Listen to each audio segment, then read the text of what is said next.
এদিকে গৃহিণীর কণ্ঠস্বর ক্রমেই বাড়িতেছিল।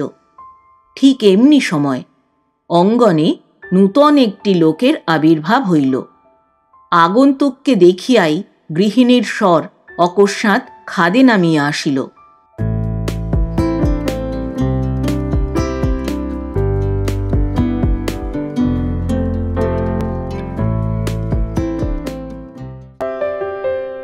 শুভেচ্ছা বন্ধুরা, একরাশ শুভেচ্ছা আর ভালোবাসা। আমি অর্পিতা, আর আপনারা শুনছেন এক ব্যাগ গপ্প ইউটিউব চ্যানেল। বন্ধুরা, শুরুতেই একটা ছোট্ট অনুরোধ।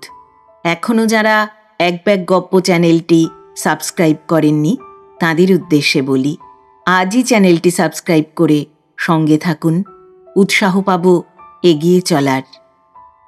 এক ব্যাগ গপ্প চ্যানেলের পরিবারের সব সদস্যদের জানাই নতুন বছরের আন্তরিক শুভেচ্ছা, ভালোবাসা ও অভিনন্দন।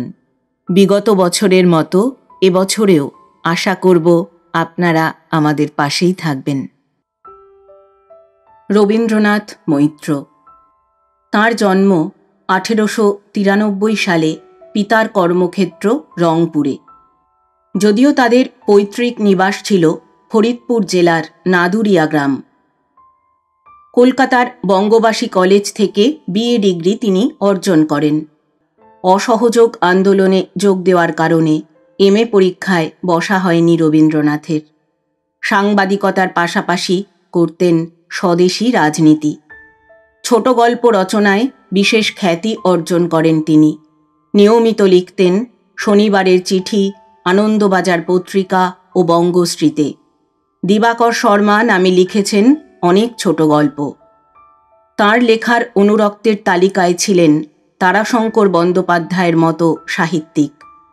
তাঁর শ্রেষ্ঠ কীর্তি নাটক মানময়ী গার্লস স্কুল, যা পরে মানময়ী গার্লস স্কুল নামে চলচ্চিত্রায়িত ও জনপ্রিয় হয়।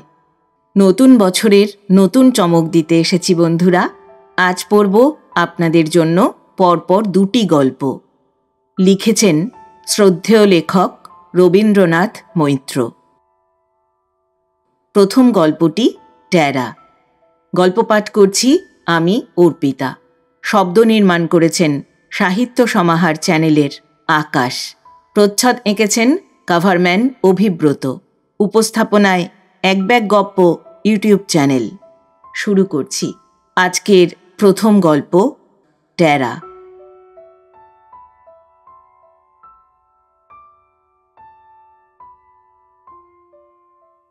বছর 16 আগেকার কথা। 43 নম্বরের কলেজ মেস। সারা রাত্রি অভিনয় দর্শনে রক্তচক্ষু রামহরিবাবু সকালবেলায় ডাকের চিঠিখানা খুলিয়াই চিৎকার করিয়া উঠিলেন, হুররে! পাশের ঘরে দিগম্বর বাবু মোক্তারি পরীক্ষার নোট মুখস্থ করিতেছিলেন। ছুটিয়া আসিয়া জিজ্ঞাসা করিলেন, কি ব্যাপার হে? রামহরিবাবু চিৎকার করিয়া বলিলেন, সুখবর হে, সুখবর, গৃহিণী। দিগম্বর বাবু বলিলেন, খাওয়াও তাহলে, ছেলে হয়েছে? রামহরিবাবু আরেকবার চিৎকার করিয়া উঠিলেন, পুত্র নয় হে, কন্যা, তবু খাওয়াবো। ছেলে মেয়ের কোনো তফাৎ নেই আমার কাছে। মিছির! মিছির ঠাকুর আসিল এবং হুকুম পাইয়া মোড়ের সন্দেশের দোকানে চলিয়া গেল। আধ ঘণ্টা পর মেষ শুদ্ধ লোক নবজাতার কল্যাণ কামনা করিয়া পান চিবাইতে চিবাইতে নিজ নিজ কামরায় প্রস্থান করিলেন। রামহরিবাবু তখন চিঠিখানা একবার ভালো করিয়া পড়িয়া দেখিলেন, মেয়ের রং ফর্সা, তবে একটু ট্যারা। রামহরিবাবু শ্যামামুদির গলির স্ত্রী স্বাধীনতা প্রচারিণী সভার সদস্য ছিলেন। এই সংবাদে দমিলেন না, হাসিয়া কহিলেন, তা হোক, গুণে সব ঢাকবে। লেখাপড়া গান বাজনাতে এমন তালিম করে তুলব মেয়েকে। ভাবিতে ভাবিতে উঠিয়া বউবাজারের একটি বাদ্যযন্ত্রের দোকানে ছোট সেতারের কত দাম পড়িতে পারে সেটা শুদ্ধ তখনই জানিয়া আসিলেন। স্ত্রী শিক্ষা প্রচার ছাড়া আরেকটি লক্ষ্য রামহরিবাবুর ছিল, সেটা নিতান্ত ব্যক্তিগত। আইন পাশ করিয়া হাইকোর্টে ওকালতি করিবেন, কিন্তু দৈব বিড়ম্বনায় বার তিনেক বিএ ফেল করিয়া স্বগ্রাম তেঁতুলিয়া হাইস্কুলে 3rd মাস্টারিতে ভর্তি হইলেন। মাসিক বেতন 30 টাকার সিকি পরিমাণ কন্যার শিক্ষার জন্য ব্যয় বরাদ্দ করিলেন, কিন্তু রামহরিবাবু আদর্শভ্রষ্ট হইলেন না। প্রথম প্রথম রঙিন ছবির বই, ক্রমে ক্রমে ছবি আঁকিবার সরঞ্জাম ও একটি ছোট সেতার সমস্তই কন্যাকে যোগাইলেন। গৃহিণী রুখিয়া কহিলেন, ও ছাইপাশগুলো দিয়ে হবে কি? তার চেয়ে। রামহরিবাবু কহিলেন, সে ভাবনা আমার আছে। গৃহিণী অতঃপর আর কিছু কহিলেন না। 12 বৎসর বয়সের বীণা সেতার বাজায়। রামহরিবাবু চক্ষু মুদিয়া শোনেন, আর গৃহিণী রন্ধনশালায় ডাল সিদ্ধ করিতে বসিয়া কন্যার ভবিষ্যৎ ভাবিয়া আতঙ্কিত হইতে থাকেন। ভাবিতে ভাবিতেই বীণার বয়স 13 কোঠায় গিয়া পৌঁছিল। গৃহিণী আর স্থির থাকিতে পারিলেন না। তাহার মাতামহের শ্বশুর বংশ পুরুষানুক্রমে পণ্ডিত, সে ছোঁয়াচ গৃহিণীরও লাগিয়াছিল। একদিন স্পষ্টই রামহরিবাবুকে কহিলেন, এইবার মেয়ে পার করবার ব্যবস্থা করো। আমি বেঁচে থাকতে আমার বাপ ঠাকুরদা নরকে পৌঁছবে? রামহরিবাবু শুদ্ধ কহিলেন, সে হবে, কিন্তু সে বিষয়ে তাহার বিন্দুমাত্র ব্যস্ততা দেখা গেল না। গৃহিণী ব্যস্ত হইয়া উঠিলেন। রামহরিবাবুকে অনেক কহিয়া দিন কয়েক ছুটি লওয়াইয়া পাত্রের সন্ধানে পাঠাইলেন। রামহরিবাবু 17 জায়গা ঘুরিয়া বাড়ি আসিয়া পাত্রমণ্ডলীর নাম, ধাম, গাঁই, গোত্র ও সেই সঙ্গে কন্যাগ্রহণের পারিশ্রমিকের অঙ্ক সমস্ত এক তালিকাভুক্ত করিয়া গৃহিণীর সম্মুখে ফেলিয়া দিয়া কহিলেন, যা হয় করো। গৃহিণী মেয়ে দেখার দিন স্থির করিয়া পত্র লিখিতে বসিলেন। মঙ্গলহাটির ভট্টাচ বাড়ি হইতে পাত্রের মাতুল আসিয়া কন্যার বিশেষ প্রশংসা করিয়া জলযোগান্তে ফিরিয়া গেলেন। বাড়ি গিয়া মেয়েদের সঙ্গে পরামর্শ করিয়া পত্র দিবেন। শিবতলার রায়বাড়ির লোক মেয়ে দেখিয়া গেল, পাকা কথা হইল না। বাঁশকুড়ুলের চৌধুরী বাড়ি হইতে পাত্র স্বয়ং বন্ধু বান্ধব সহ দেখিতে আসিল। বাজনা শুনিয়া মৃদুস্বরে একটু বাহবাও দিয়া গেল। রামহরিবাবু গোপনে পাত্রকে জিজ্ঞাসা করিলেন, বাবাজি তাহলে? ছেলেটি বিনয়ী, মাথা নিচু করিয়া কহিল, আগে মা সব আপনাকে লিখবেন, আমি ফিরে গিয়েই তাকে বলবো। এই রূপে রামহরিবাবু কিছুদিনের মতো উৎপাত হইতে রক্ষা পাইলেন। ওদিকে গৃহিণী দিন কয়েক তাহার ভবিষ্য জামাতৃবর্গের অভিভাবকগণের পত্রের প্রতীক্ষা করিয়া তাহার পর জোড়া পোস্টকার্ড লেখা আরম্ভ করিলেন। ক্রমে ক্রমে জবাব আসিতে লাগিল। মঙ্গলহাটির পাত্রের পিতার অসুখ, শিবতলার পাত্রের পরীক্ষার বৎসর ইত্যাদি। বাঁশকুড়ুল হইতে যে পত্রখানি আসিল সেটা একটু স্পষ্ট। পাত্রের মাতা লিখিয়াছেন, কন্যাটি টেরা, ছেলের পছন্দ হয় নাই। পত্র পাইয়া গৃহিণী খেপিয়া উঠিলেন। চিঠিখানা হাতে করিয়া যেখানে রামহরিবাবু বসিয়া বীণার সেতার বাজনা শুনিতেছিলেন সেখানে গিয়াই উপস্থিত হইয়া কহিলেন, কেমন হলো তো? গুণে সব ঢাকবে না, দেখো। বলিয়া রামহরিবাবুর নাকের ডগায় চিঠিখানা ছুঁড়িয়া ফেলিয়া কন্যার দিকে ফিরিয়া কহিলেন, যে রূপের ছিঁড়ি তার আবার গান বাজনা, যা ঘুটে দেগে যা। বীণা সেতার রাখিয়া নীরবে উঠিয়া গেল। ইহার পর পিতা ও মাতার কি কথাবার্তা হইল তাহা বীণা শুনিতে পাইল না, কিন্তু সমস্ত দিন ধরিয়া মাতা অবিরত বলিতে লাগিলেন, আহা রূপ, চোখ নয় তো নটার বিচি। মাতা দ্বীপ্রহরে ঘুমাইতেছিলেন। সেই অবসরে বীণা আরশি লইয়া বসিল। এতদিন চোখে পড়ে নাই, আজ দেখিল বাস্তবিকই ডান চোখটা অত্যন্ত টেরা। নিজের মুখ আরশিতে দেখিতে নিজেরই লজ্জা করিতে লাগিল। নানা রকম আরশি ধরিয়া দেখিল, কোনো দিক হইতেই মুখখানিকে সুশ্রী দেখা গেল না। তখন আরশি ফেলিয়া দুই হাতে মুখ ঢাকিয়া বেচারি বসিয়া রহিল। সেই দিন হইতেই বীণার বয়স যেন সহসা বাড়িয়া গেল। পিতা স্কুল হইতে ফিরিয়া আসিয়া যখন ডাকিলেন, তখন সে তাড়াতাড়ি জলের ঘটি লইয়া আসিল বটে, কিন্তু তাহার মুখের দিকে চাহিতে পারিল না।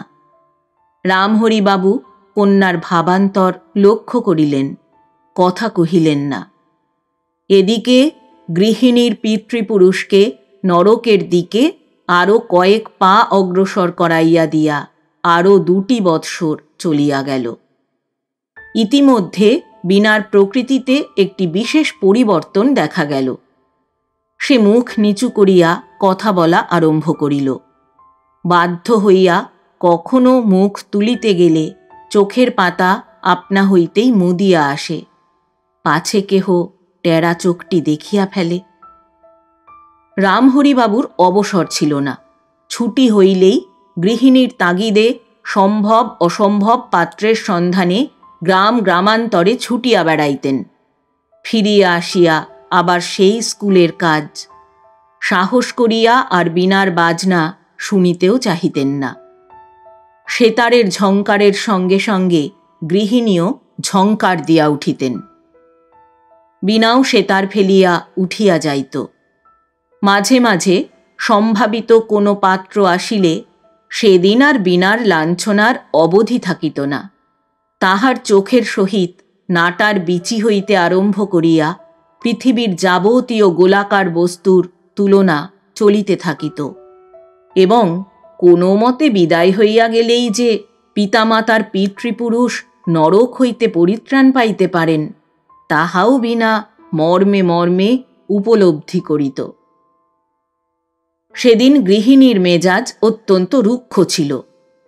প্রভাতে নূতন একটি পাত্রের অভিভাবক মেয়ে দেখিয়া যাইবার সময় স্পষ্ট ভাষায় মেয়ে না পছন্দ করিয়া গিয়াছেন, হেতু মেয়েটি টেরা। রীতি অনুযায়ী বীণার লাঞ্ছনার অবধি রহিল না। সমস্ত দিন না খাইয়া বীণা বিছানায় পড়িয়া রহিল। রামহরিবাবু স্কুল হইতে ফিরিয়া নিতান্ত উদাসীনভাবে দাওয়ায় বসিয়া তামাক টানিতেছিলেন। এদিকে গৃহিণীর কণ্ঠস্বর ক্রমেই বাড়িতেছিল।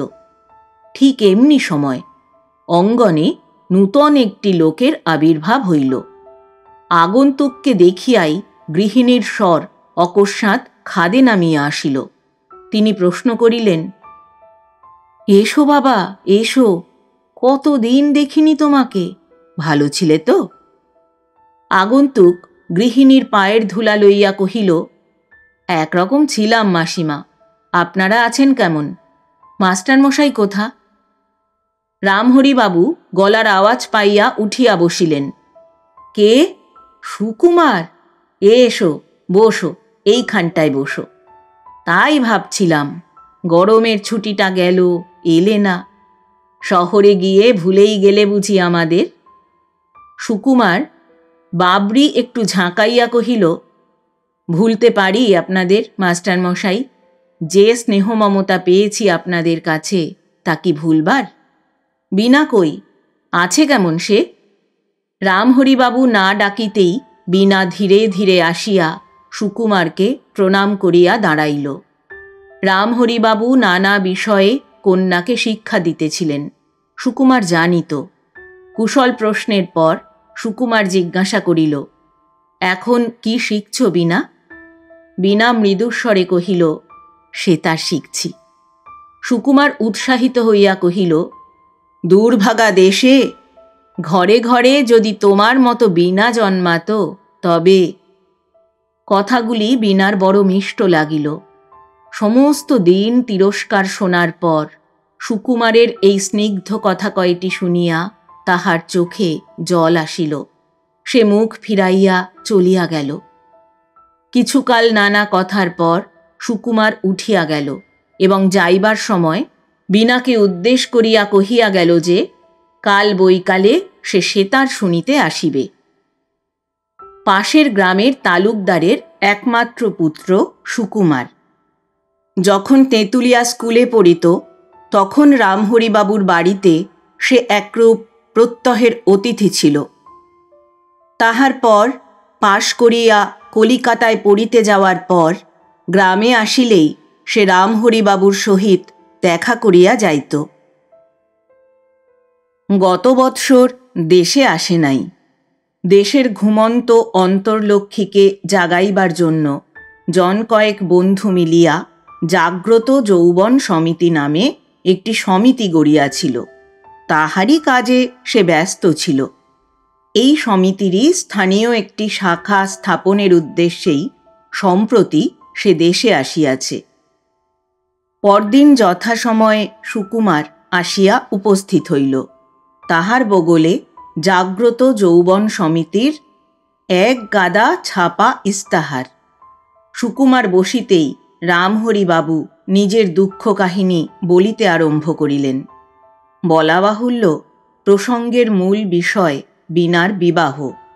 বিবাহের প্রসঙ্গ, সেই সঙ্গে রামহরিবাবুর মুখে কন্যার গুণব্যাখ্যান শুনিতেই বীণার মা আসিয়া উপস্থিত হইয়া কহিলেন, রূপেই যে সব গুণ খেয়েছে, তুমি তো বাবা কলকাতায় থাকো, একটা যেমন তেমন দেখে শুনে মেয়েটাকে পার করে দাও না। সুকুমার কহিল, সে কি মাসিমা, যেমন তেমন ছেলে কি হবে? তবে ওর যোগ্য ছেলে আমি দেখব, আপনি ব্যস্ত হবেন না। গৃহিণী চলিয়া গেলেন। যাইবার সময় কহিয়া গেলেন, ওর যোগ্য ছেলে ত্রিভুবনে জন্মায়নি, অমন ডানাকাটা পড়ি। রামহরিবাবু কহিলেন, শুনছ, গঞ্জনা শুনে শুনে মেয়েটা একেবারে মুষড়ে গেল। এখন লজ্জায় কারো সামনে বেরোতেই চায় না। তুমি একটু ডেকে। আচ্ছা, তা করব। বীণা কই? সুকুমার জিজ্ঞাসা করিল। রামহরিবাবু ডাকিলেন। বীণা তাহার পড়ার ঘরে বসিয়া আহ্বানেরই অপেক্ষা করিতেছিল। ধীরে ধীরে একখানা বই হাতে করিয়া আসিয়া উপস্থিত হইল। রামহরিবাবু কহিলেন, সুকুমারকে একটু বাজনা শুনিয়ে দে। বাজনা শুনিয়া সুকুমার অবাক হইয়া গেল। জিজ্ঞাসা করিল, বাজনা কে শেখালো বীণা? বীণা মুখ না তুলিয়াই বলিল, নিজেই শিখেছি। রামহরিবাবু কহিলেন, মাস্টার রাখবার পয়সা কোথায় বাবা? তা নইলে ইচ্ছা ছিল মেয়েটাকে ইংরাজি আর সংস্কৃতের সঙ্গে সঙ্গে ভারতের সব চলতি ভাষা একটু একটু শেখাই। তা জানো তো, উত্থায় দিলিয়ন্তে। সুকুমার কহিল, আমি বাজনা শুনে অবাক হয়ে গিয়েছি মাস্টার মশাই। ভাবছি শুধু শিক্ষার সুযোগ থাকলে বীণা কি হতে পারত। কথা শুনিয়া বীণা তাহার পড়ার ঘরে ঢুকিল। সুকুমার একবার অপাঙ্গে তরুণীর দিকে চাহিয়া হতভাগ্য দেশের মুক্তির জন্য বীণার ন্যায় নারীর সাহায্য কতখানি প্রয়োজন তাহা পল্লবিত ভাষায় উচ্ছ্বাসের সহিত কহিয়া গেল। রামহরিবাবু শুনিয়া সুকুমারের মাথায় হাত দিয়া আশীর্বাদ করিয়া কহিলেন, দীর্ঘজীবী হও বাবা, দেশের মুখ উজ্জ্বল করো। পড়ার ঘরে দরজার আড়ালে বীণা দাঁড়াইয়াছিল। সুকুমারের কথাগুলিতে সে যেন এক নূতন জগতের আহ্বান শুনিল। তাহার সমস্ত মন আনন্দে ও ভরসায় সজীব হইয়া উঠিল। বীণাকে দেশ বিদেশের নারী প্রগতির কাহিনী শুনাইতে রামহরিবাবু সুকুমারকে বলিয়াছিলেন। সুকুমার প্রত্যহ নিয়মিত আসিত এবং তাহার সমিতির উদ্দেশ্য নারী পুরুষের অধিকার প্রভৃতি জটিল বিষয়ের সূক্ষ্মাতিসূক্ষ্ম আলোচনা করিয়া বীণার অন্তর্লক্ষ্মীকে জাগাইবার চেষ্টা করিত। বিনা কতক বুঝিত, কতক বুঝিত না। যে কথা বুঝিত না তাহাও তাহার ভালো লাগিত। সুকুমারের কথা শোনা নেশার মতো ক্রমে ক্রমে তাহাকে পাইয়া বসিল। সেদিন কি কারণে সুকুমারের আসিতে বিলম্ব হইয়া গিয়াছিল, বিনার কিছুই ভালো লাগিতেছিল না। এমন সময় সুকুমার আসিয়া উপস্থিত হইল।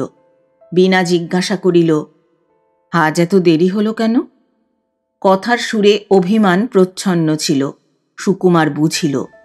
বিনার চিবুক ধরিয়া কহিল, আমি না আসলে কষ্ট হয় তোমার বিনা? বিনা মুখ না তুলিয়াই বলিল, হ্যাঁ। সুকুমার মৃদু হাসিল। তাহার পরে বিনার দুই কাঁধের ওপর হাত রাখিয়া কহিল, আর আমি দেরি করে আসব না বিনা, কিন্তু তোমাকে আমার একটা কথা রাখতে হবে। বলো, রাখবে? বিনা কহিল, রাখব। কি কথা? সুকুমার কহিল, আমাকে তুমি বলে ডাকতে হবে, আপনি বলতে পারবে না। বিনা সংকুচিত হইয়া কহিল, সে আমি পারব না, আমার লজ্জা করবে। কিন্তু বিনার লজ্জা বেশিক্ষণ রহিল না। সুকুমার সেই দিনই বিনাকে তুমি বলাইয়া ছাড়িল। সেদিন বিনার মনে হইল সুকুমার বড় আপনার হইয়াছে। পড়ার ঘরে বসিয়া সুকুমারের মূর্তি মনে মনে চিন্তা করিয়া ক্রমাগতই বিনা তাহাকে তুমি বলিয়া ডাকিতে লাগিল। ভাবিতে ভাবিতে কখন বিনা ঘুমাইয়া পড়িল। স্বপ্নে দেখিল সুকুমার তাহার হাত ধরিয়া এক নূতন দেশে লইয়া চলিয়াছে। ক্রমে সুকুমারের ছুটি ফুরাইল। বিদায় লইতে আসিয়া দেখিল বিনা কাঁদিতেছে। কাঁদছ কেন বিনা? সুকুমার জিজ্ঞাসা করিল। তুমি চলে যাচ্ছ যে? বিনা অতি মৃদু স্বরে কহিল, সামনের ছুটিতেই আবার আসব বিনা, তুমি কেঁদো না। বলিয়া সুকুমার রুমাল বাহির করিয়া বিনার চোখের জল মুছাইয়া দিল। বিনা কিছুক্ষণ চুপ করিয়া থাকিয়া সুকুমারের ডান হাতখানি দুই হাতে মুঠা করিয়া ধরিয়া কহিল, আমাকে ঘৃণা করবে না বলো? সুকুমার আশ্চর্য হইয়া বলিল, ঘৃণা কেন তোমাকে করব বিনা? কি করেছ তুমি? বিনা কিছুক্ষণ নীরব থাকিয়া মুখ নিচু করিয়াই কহিল, আমি যে টেরা, আমাকে। বলিয়াই বিনা আবার কাঁদিয়া ফেলিল। সুকুমারের ওষ্ঠপ্রান্তে কৌতুকের মৃদু হাস্য খেলিয়া গেল। পরমুহূর্তেই বিনার চিবুক ধরিয়া তুলিয়া সে কহিল, তুমি টেরা বলেই তো আরো বেশি করে তোমায় ভালো লাগে বিনা। কথা শুনিয়া বিনার মুখে হাসি দেখা দিল। সে উঠিয়া সুকুমারকে প্রণাম করিল। যাইবার সময়ে গৃহিণী সুকুমারকে একটি পাত্র দেখিতে বিশেষ করিয়া বলিয়া দিলেন। রামহরিবাবু সুকুমারের সম্মুখেই কহিলেন, তুমি ব্যস্ত হইও না, সুকুমার যখন কথা দিয়েছে তখন কাজ করবেই, ওরা অসাধ্য সাধন করতে পারে।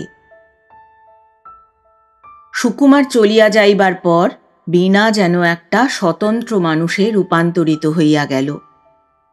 পূর্বে মায়ের ভর্ৎসনা শুনিয়া পিতার কাছে মাঝে মাঝেই সে নালিশ করিত। আজকাল গালাগালি শুনিলে পড়ার ঘরে গিয়া দ্বার বন্ধ করে। জবাব না পাইলে গৃহিণীর বকুনি ভালো জমিত না।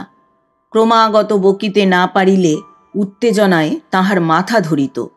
কাজেই একদিন বিনার অকারণ ঔদাসীন্যে বিরক্ত হইয়া তিনি রামহরিবাবুকে বলিলেন, ওগো শুনছ, মেয়ের যে আর একটা গুণ বাড়ল, ছিল টেরা, হলো বোবা, গালাগাল দিলেও কথা বলে না আর।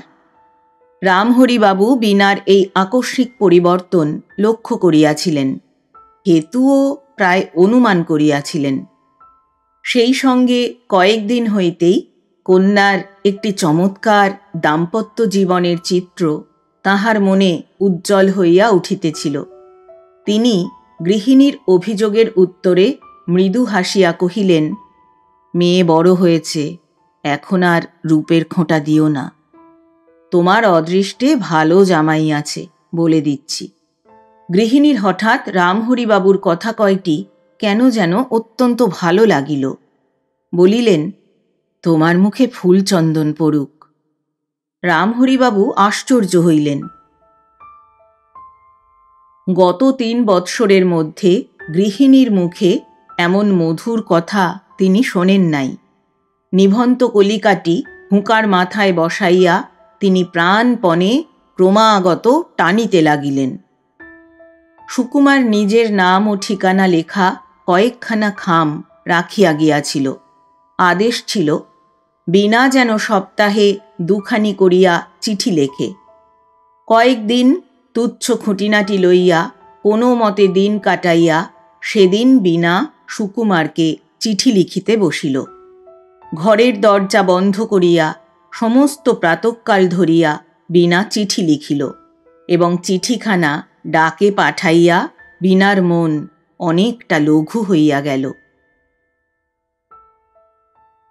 টেবিলের উপর বড় আয়না রাখিয়া সুকুমার মুখে স্নো মাখিতেছিল। তাহার চৌকিতে বসিয়া তাহাদের সমিতির ভাইস প্রেসিডেন্ট নৃপেন দত্ত একখানি বৃহদাকার ডিকশনারি বাজাইয়া গজল গাহিতেছিল। এই সময় দারোয়ান ডাকের চিঠি আনিয়া উপস্থিত করিল। নৃপেন চিঠির উপরে চোখ বুলাইয়া কহিল, এ কি হে সুকুমার, তোমারই হাতের লেখা ঠিকানা দেখছি যে। কাহার চিঠি সুকুমার বুঝিল।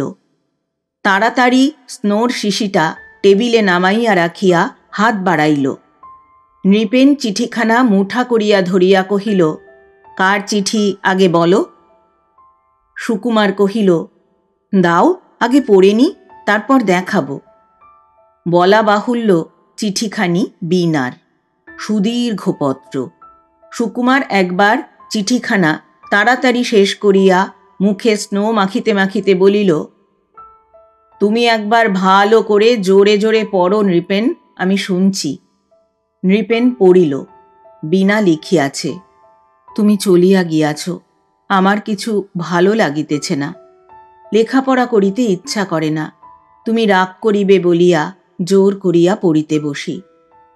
যে পথ দিয়া তুমি আসিতে সেই পথের জানালা দিয়া চাহিয়া থাকি, তুমি শীঘ্র আসিবে, না আসিলে লেখাপড়া সমস্ত ভুলিয়া যাইব, ইত্যাদি। এই কথা কয়টি ঘুরাইয়া ফিরাইয়া বীণা 5 পাতা চিঠি লিখিয়াছে। নৃপেন চিঠি পড়িয়া কহিল, খুব গেঁথেছ যা হোক, কে ইনি? সুকুমার তোয়ালে দিয়া মুখ ঘষিতে ঘষিতে কহিল, সে খবর এখন শুনো না, চিঠিটা দাও দেখি, চটপট একটা জবাব লিখে দিই। শেষটা কি হয় একবার জানিও ভাই, বলিয়া চিঠি রাখিয়া নৃপেন সুকুমারের পিঠ চাপড়াইয়া বাহির হইয়া গেল। সুকুমারকে চিঠি পাঠাইবার পর হইতে কেবলই বীণার মনে হইয়াছে, যাহা লিখিবার ছিল তাহা লেখা হয় নাই। নিজের এই ত্রুটিতে ক্রমাগতই সে লজ্জিত হইতেছিল। ভাবিতেছিল, সুকুমার হয়তো রাগ করিবে এবং চিঠির জবাবই দিবে না। কিন্তু যথারীতি জবাব আসিল। ঘরের দ্বার বন্ধ করিয়া বারবার বীণা চিঠিখানা পড়িল। উৎসবের বাঁশির সুরের মতো চিঠির কথাগুলি তাহার কানের মধ্যে সমস্ত দিন ঝঙ্কার দিতে লাগিল। চিঠিতে অনেক কথাই ছিল। প্রতিদিন সন্ধ্যাকালে সুকুমারের মন উদাস হইয়া যায়। পড়িতে বসিলে একজনের স্নিগ্ধ আঁখি বহির পাতায় ভাসিয়া ওঠে। তাহারই হাতের সেলাই রুমালখানা বুক পকেটে নীরব গুঞ্জরণে গান গাহিতে থাকে।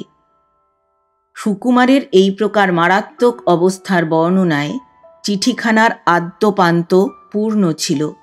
শেষের দিকে গুটি কয়েক উপদেশও ছিল। সন্ধ্যায় চিঠিখানা বাক্সে তুলিয়া রাখিবার পূর্বে তাহার উপরে মাথা রাখিয়া বীণা আপন মনে বলিল, আশীর্বাদ করো, আমি যেন তোমার উপযুক্ত হতে পারি। রামহরিবাবুর সেদিনকার কথা গৃহিণীর মনে ছিল। এই পর্যন্ত কন্যার বিবাহ সম্বন্ধে কোনো আলোচনা তিনি করেন নাই।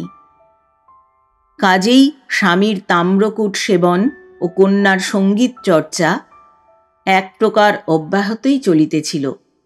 কিন্তু সহসা সেদিন তিনি আবার সেই প্রসঙ্গ উপস্থিত করিলেন।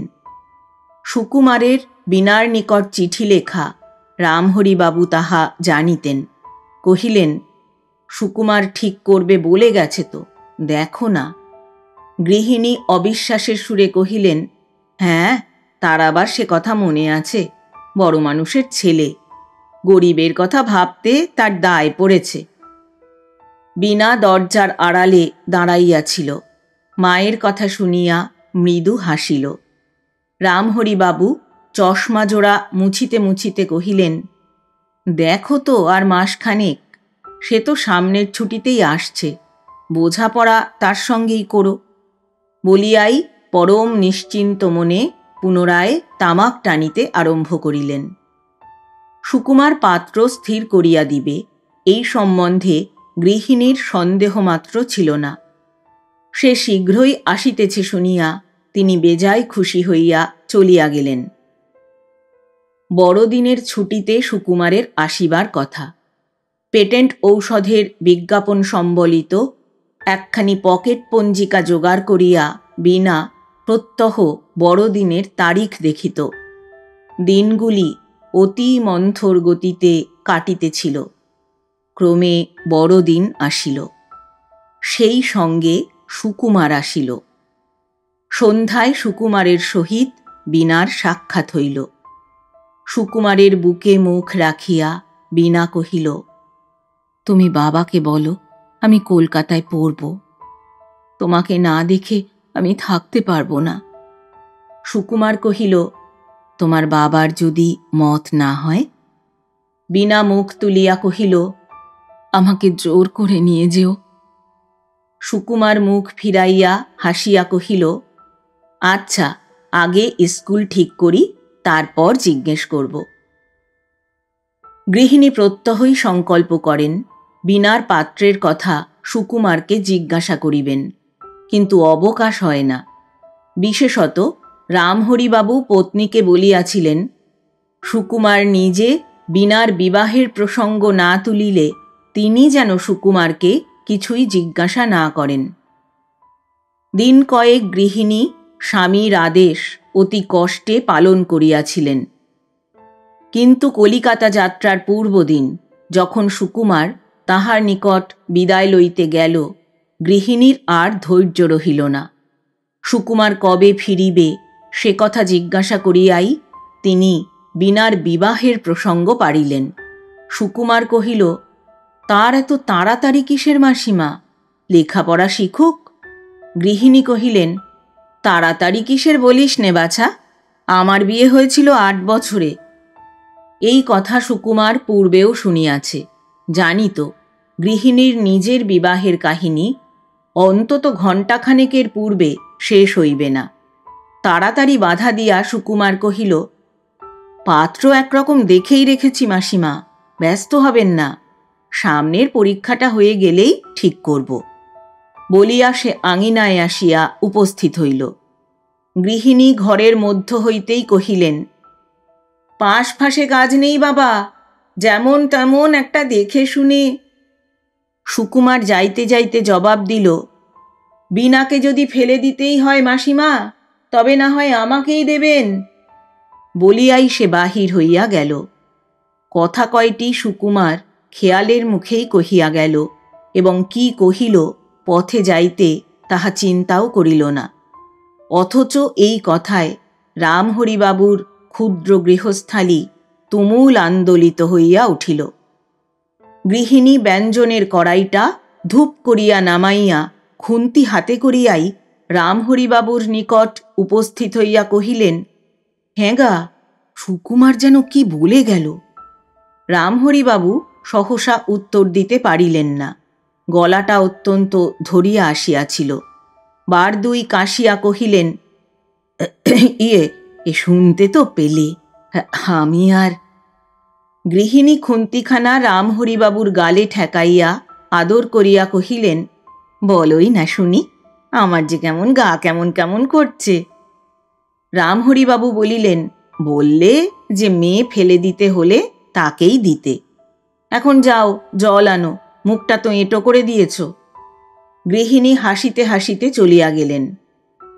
বীণা সুকুমারের কথা শুনিয়া আশ্চর্য হয় নাই। বিধাতার চোখে সে যে সুকুমারেরই স্ত্রী, একথা সুকুমারের মুখেই সে সহস্রবার শুনিয়াছে, কিন্তু সকলের সম্মুখে সুকুমার এই কথা কহিয়া গেল দেখিয়া তাহার আর লজ্জার পরিসীমা রহিল না। সে রাত্রে আর সে কাহারও সম্মুখে বাহির হইল না, খাইতে ডাকিলেও উঠিল না। রামহরিবাবু কহিলেন, থাক, ডেকো না, লজ্জা পেয়েছে। সেদিন রাত্রে মৃদু গুঞ্জনে স্বামী স্ত্রীর পরামর্শ চলিল, এবং দিন দুই পর একদিন পাঁজি দেখিয়া রামহরিবাবু সুকুমারের বাড়িতে গিয়া উপস্থিত হইলেন। নানা কথার পর সুকুমারের বিবাহের কথা পাড়িতেই তাহার পিতা বজ্রদুলালবাবু কহিলেন, ছেলের বিয়েতে আমার কোনো হাত নেই, ছেলের মত হলেই হলো, জানেন তো আজকালকার ছেলে। কথা শুনিয়া রামহরিবাবু আশ্বস্ত হইলেন এবং অনেক বিনীত অনুরোধ সহকারে সুকুমারের পিতাকে কন্যা দেখিবার নিমন্ত্রণ করিয়া আসিলেন। ব্রজদুলালবাবু মুখে বলিলেন না।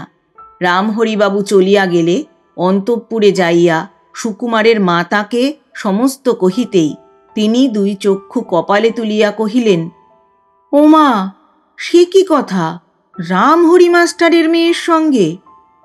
তাহার আর কথা জোগাইল না। ব্রজদুলালবাবুর সাংসারিক অভিজ্ঞতা অত্যন্ত প্রখর ছিল। রামহরিবাবুর পরিবারের সহিত সুকুমারের হৃদ্যতা ছিল, একথা তিনি জানিতেন। সুকুমারের মাতাকেও তাহা জানাইয়া দিলেন। সুকুমারের মাতা সকল কথাগুলি শুনিয়া পাত্রী দেখিতে আপত্তি করিতে পারিলেন না, কিন্তু সমস্ত দিন মুখ ভার করিয়া রহিলেন। বীণা নিবিষ্ট হইয়া সুকুমারকে একখানি পত্র লিখিতেছিল। মাতা আসিয়া কহিলেন, লেখাপড়া থাক না, আজ সাবান মেখে স্নান করে নে, তোকে দেখতে আসবে। কিছুদিন হইতে বীণা নির্ভয়ে মায়ের সহিত কথা বলিত। চিঠির কাগজখানি উল্টাইয়া রাখিয়া কহিল, আমাকে কি কেউ কোনো দিন দেখেনি মা, যে নতুন করে দেখতে আসবে? কথার ঝোঁকটা কাহার উপর গিয়া পড়িল, গৃহিণী তাহা বুঝিলেন। বীণাকে হাত ধরিয়া টানিয়া তুলিয়া কহিলেন, নে মা, আজ এই একটা দিন ছাড়া তোকে আর বলবো না, ওঠ, বাপেরও তো পছন্দ চাই। বীণা গড়গড় করিতে করিতে উঠিয়া গেল। বাহিরের ঘরে ব্রজদুলাল বাবু সুকুমারের মাতুলের সঙ্গে বসিয়া তামাক টানিতেছিলেন। বীণা ধীরে ধীরে আসিয়া উভয়কে প্রণাম করিল।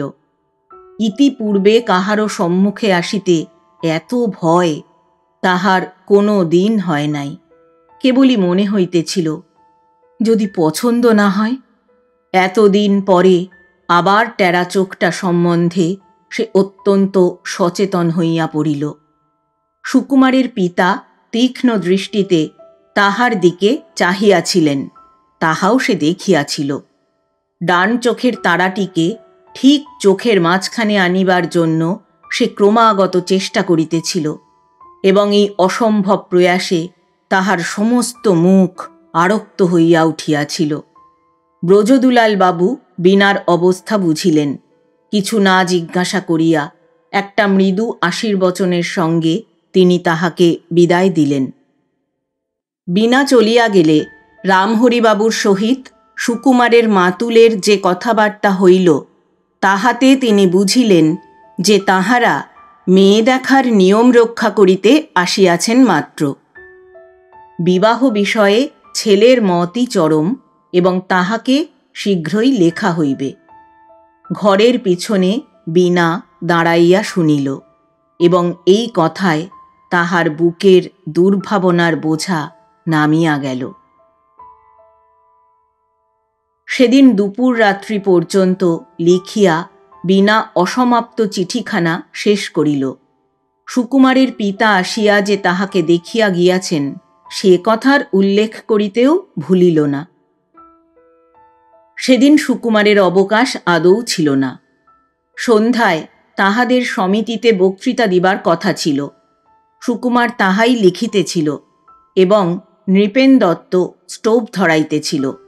এই সময় ডাকের চিঠি আসিল। বীণার চিঠিখানা খুলিয়া সুকুমার পড়িতে বসিল। সমস্তই পুরাতন কথা।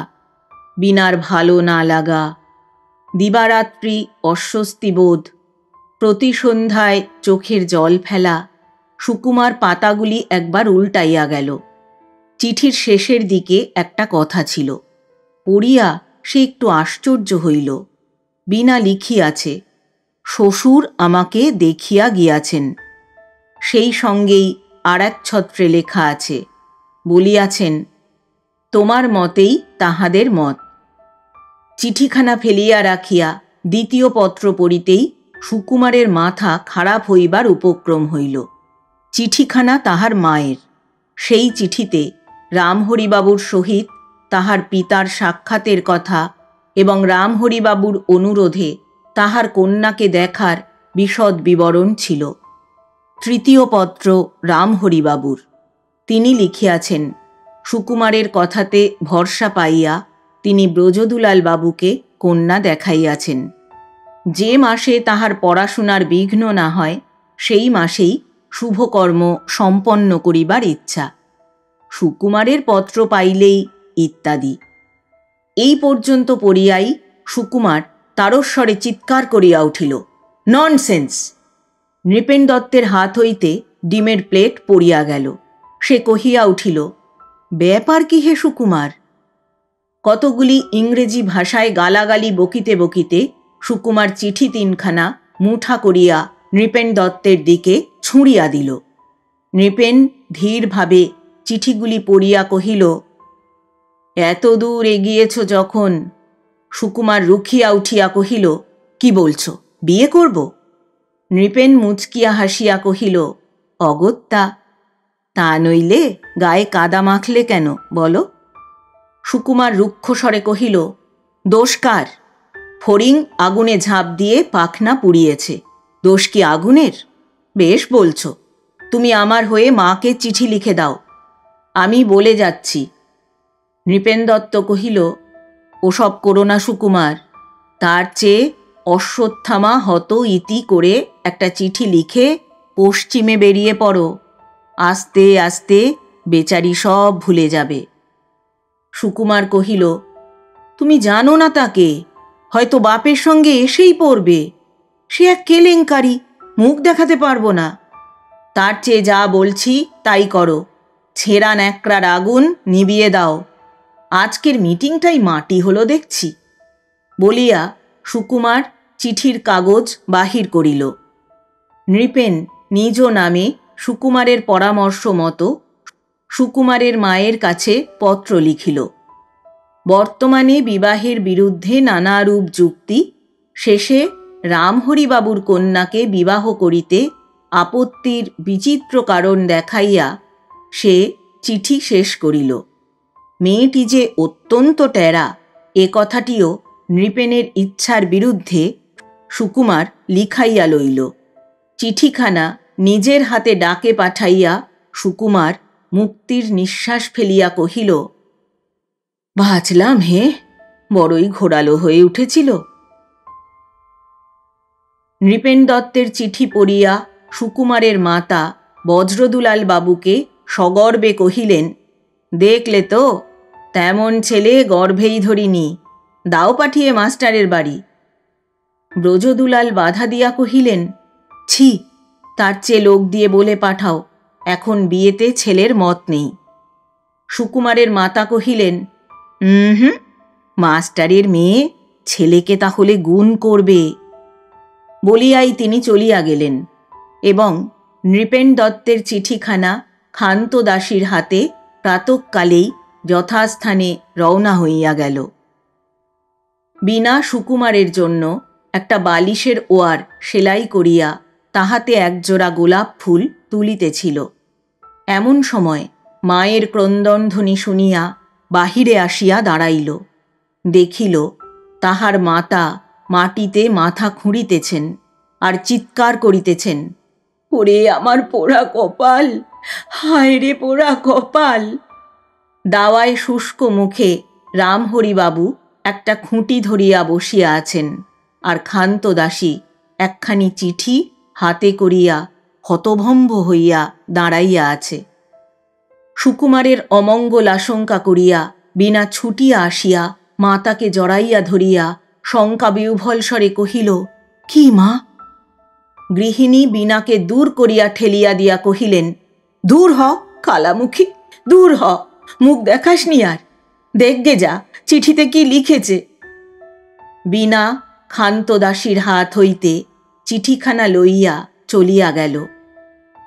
বেলা তখন দুপুর গড়াইয়া গিয়াছে। তখনও বিনা কাঠের পুতুলের মতো নৃপেন দত্তের চিঠিখানা হাতে করিয়া বসিয়াছিল। তাহার যে কি হইয়াছে তাহা সে ভাবিতেও পারিতেছিল না। গত কয়েক মাসের বড় ছোট সকল ঘটনা, সুকুমারের প্রত্যেকটা কথা মনের মধ্যে আবর্তিত হইয়া উঠিতেছিল। সকল কথার মধ্যে একটি কথাই বিশেষ করিয়া মনে পড়িতেছিল। সুকুমার বলিয়াছিল, টেরা বলেই তোমাকে আরো বেশি ভালো লাগে। সুকুমার আজ লিখিয়াছে সে টেরা। ভাবিতে ভাবিতে দেয়ালে টাঙানো সুকুমারের ছবিখানার দিকে তাহার চোখ পড়িল। ভাবিল, সুকুমারের সম্মুখের উঁচু দাঁত দুটি তো তাহার চোখে কোনো দিন কুশ্রী লাগে নাই। কেবলই মনে হইয়াছে দাঁত দুটি উঁচু না হইলে যেন তাহাকে মোটেই মানাইত না। কিন্তু তাহার টেরা চোখটি সুকুমারের চোখে বিশ্রী লাগিল কি করিয়া? নাও হয়েছে, খুব ঢলিয়েছ, এখন দুটো গিলে নাও বলিয়া গৃহিণী ঘরে ঢুকিলেন। ঘরে ঢুকিয়া বিনার মুখের দিকে চাহিয়া গৃহিণী স্তব্ধ হইয়া দাঁড়াইয়া রহিলেন। তাহার পর কন্যার গলা জড়াইয়া ধরিয়া কাঁদিয়া ফেলিলেন। বিনা মায়ের বুকের মধ্যে মুখ লুকাইয়া পড়িয়া রহিল। সন্ধ্যাকালে রামহরিবাবু ফিরিয়া অতি শুষ্ক স্বরে বিনাকে ডাকিলেন। সে সাড়া দিল না। খাইবার জন্য গৃহিণী ডাকিলেন। মাথা ধরার অছিলায় সে বিছানায় পড়িয়া রহিল। রামহরিবাবু শুধু কহিলেন, ওকে আজ আর ডেকো না। রাত্রি দ্বীপ্রহর পর্যন্ত জাগিয়া বিনা সুকুমারের চিঠিগুলি পড়িল। তারপর সুকুমারের ছবিখানার দিকে চিঠিগুলি আগাইয়া ধরিয়া কহিল, এসব তাহলে মিছে কথা? আমি শুধু টেরা, টেরা, টেরা, টেরা। কথাটি মনে করিতেই মাথার মধ্যে তাহার কেমন ওলট পালট হইয়া গেল। মনে হইল চোখটার সঙ্গে যেন সমস্ত দেহের কোনো সম্পর্ক নাই। ভাবিতে ভাবিতে টেবিলের উপর হইতে কখন বিনা পেন্সিল কাটা ছুরিখানা তুলিয়া লইল।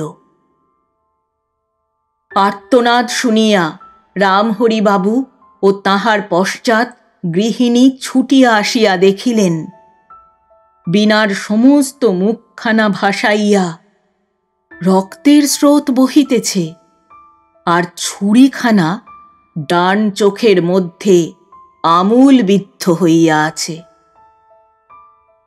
সংবাদটি যথারীতি সুকুমারের নিকট গিয়া পৌঁছিল, তবে অন্য ধরনে। তাহার মাতা লিখিয়াছেন, ছুরির খোঁচা লাগিয়া রামহরি মাস্টারের মেয়ের ডান চোখটা একেবারে কানা হইয়া গিয়াছে। সুকুমার দাড়ি কামানো বন্ধ রাখিয়া সংবাদপত্র পাঠে রত নৃপেন দত্তের দিকে চিঠিখানা ফেলিয়া দিয়া কহিল, দেখলি নৃপেন, ভাগ্যিস।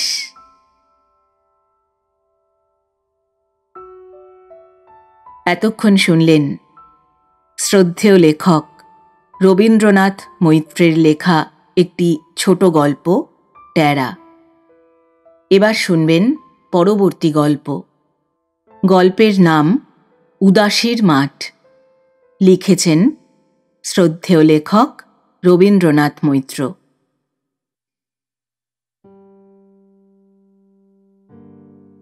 8 বৎসর বয়সে কন্যা উদাসীকে মধুমণ্ডল গৌরী দান করিয়াছিল। 9 বৎসরে পড়িতেই সে হাতের নোয়া ঘুচাইয়া বাপের বাড়িতে আসিয়া ব্রহ্মচর্য পালন করিতে বসিল। মা বাপ কহিল, আবাগি। গ্রামের এক বুড়া আত্মীয় উপদেশ দিল, একটা ভালো ছেলে দেখে মেয়েকে গছিয়ে দাও মণ্ডল, দুধের মেয়ে। মণ্ডলের জ্যেষ্ঠ পুত্র যদু এন্ট্রান্স ক্লাস হইতে বিদায় লইয়া তাহার বংশের আদিপুরুষদের ক্ষত্রিয়ত্ব প্রতিপাদনে ব্যস্ত ছিল। সে দাঁত মুখ খিঁচাইয়া কহিয়া উঠিল, ও কথাটি বলবেন না, আমাদের বংশে যে কাজ কোনো কালে হয়নি আজ, বলিয়া অসম্ভব রকমের অনুস্বর সংযুক্ত একটি শ্লোক আবৃত্তি করিয়া সে পরামর্শদাতাকে স্তব্ধ করিয়া দিল। ইহার পর আর উদাসীর ভবিষ্যৎ সম্বন্ধে মাথা ঘামাইবার কাহারও কোনো প্রয়োজন রহিল না।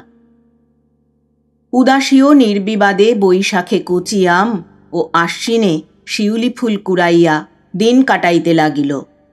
বৎসর 6 এই রকমেই কাটিল। ইতিমধ্যে সংসারে কোনো বিশেষ পরিবর্তন ঘটে নাই।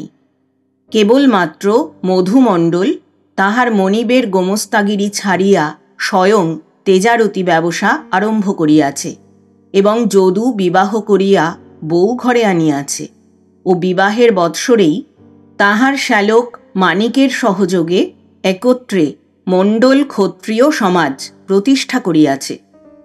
নববধূর সহিত প্রেমালাপ করিয়া যে সময়টুকু অবশিষ্ট থাকিত তাহা সে সমাজের সেবায় ব্যয় করিত, কাজেই অন্য কাজ করিবার তাহার অবকাশ ছিল না। কদাচিৎ উদাসীকে খেলিতে দেখিলে সে তিরস্কার করিয়া তাহার স্ত্রীর কাছে পড়িতে পাঠাইত। এই প্রকারে উদাসী 16 বৎসর বয়সে শিশুবোধ শেষ করিল। সেবার আশ্বিনে মণ্ডল ক্ষত্রিয় সমাজের বার্ষিক অধিবেশন উপলক্ষে মণ্ডলপুর গ্রাম উৎসব কলরবে মুখরিত হইয়া উঠিল। অধিবেশন দিবসের 1 মাস পূর্ব হইতেই আয়োজন চলিতেছিল। গ্রামের অন্যান্য মেয়েদের সহিত উদাসীও লাল কাগজের ফুল তৈয়ারির কাজে লাগিয়া গেল। একদিন প্রভাতে দেবদারু পাতা ও লাল কাগজের ফুলে ঢাকা গ্রাম্য পথ দিয়া কলিকাতার নিমন্ত্রিত বক্তারা মধুমণ্ডলের বৈঠকখানায় পৌঁছিলেন। তাহাদের সঙ্গে আসিল যদুর বন্ধু ললিত। ললিত পড়িত কলেজে এবং সভা সমিতিতে উদ্বোধন সঙ্গীত গাহিয়া বেড়াইত। প্রয়োজন হইলে বাবরি দোলাইয়া বক্তৃতাও করিত। এই কারণে দেশের সকল প্রকার নেতার নিকট ললিতের বেশ সমাদর ছিল। অধিবেশন শেষ হইয়া গেল এবং সুপ্ত মণ্ডল সমাজের চেতনা সঞ্চার করিয়া বক্তারা পরের দিন কলিকাতায় প্রস্থান করিলেন। যদুর স্বনির্বন্ধ অনুরোধে ললিত রহিয়া গেল। যদুর অনেক দিনের ইচ্ছা ছিল স্ত্রীকে গান শিখাইবে। এই উদ্দেশ্যে সে বরাভরণের অন্যান্য সামগ্রীর মধ্যে শ্বশুরের নিকট হইতে একটি হারমোনিয়ামও আদায় করিয়াছিল, কিন্তু এই পর্যন্ত সেটাকে কাজে লাগাইতে পারে নাই। এইবার সুযোগ ঘটিল। মধুমণ্ডল যদুর প্রস্তাবে মিহি রকমের একটু আপত্তি জানাইল, কিন্তু তাহা টিকিল না। অগত্যা বুড়া সুদ আদায় করিতে খাতা বগলে করিয়া বাড়ি ছাড়িয়া ভিন গ্রামে চলিয়া গেল। বুড়া চলিয়া গেল বটে, কিন্তু ছাত্রী বাহিরে আসিতে রাজি হইল না। তখন যদু উদাসীকে টানিয়া আনিল। বিশ্বাস ছিল একজন কেহ শিখিতে আরম্ভ করিলেই অপর ছাত্রীটিও আসিবে। উদাসী প্রথমে আপত্তি করিয়াছিল, কিন্তু মা কহিল, ঘরের মেয়ে, তোর লজ্জা কিসের? শহরের বড় মানুষের ছেলে, গরজ করে শেখাতে চাইছে, এ তো ভাগ্যি। অতএব ভাগ্যবতী উদাসী নত শিরে জড়সড় হইয়া শিক্ষকের সম্মুখে আসিয়া বসিল। ললিত মুহূর্তের জন্য ছাত্রীটির সমস্ত দেহে একবার চোখ বুলাইয়া মৃদু হাসিয়া প্রশ্ন করিল, তুমি গান শিখবে? উদাসী মাথা নাড়িয়া সম্মতি জানাইল। ললিত কহিল, একটা গাও তো, যা পারো। উদাসী কোনো মতে কহিল, কিচ্ছু পারিনে। ললিত কহিল, আচ্ছা, আমি গাই, তুমি আমার সঙ্গে সুর মিলিয়ে যাও। বলিয়া সে গান ধরিল, কিন্তু অনেক যত্নেও উদাসীর কণ্ঠে সুর ফুটিল না। ললিত গাহিয়া চলিল। উদাসীর মনে হইতে লাগিল, ললিতের গানের সুর যেন একটা বন্ধন পাশের মতো তাহার দেহ ও মনকে বাঁধিয়া ফেলিতেছে। যখন গান শেষ হইল, তখনও উদাসী নড়িল না।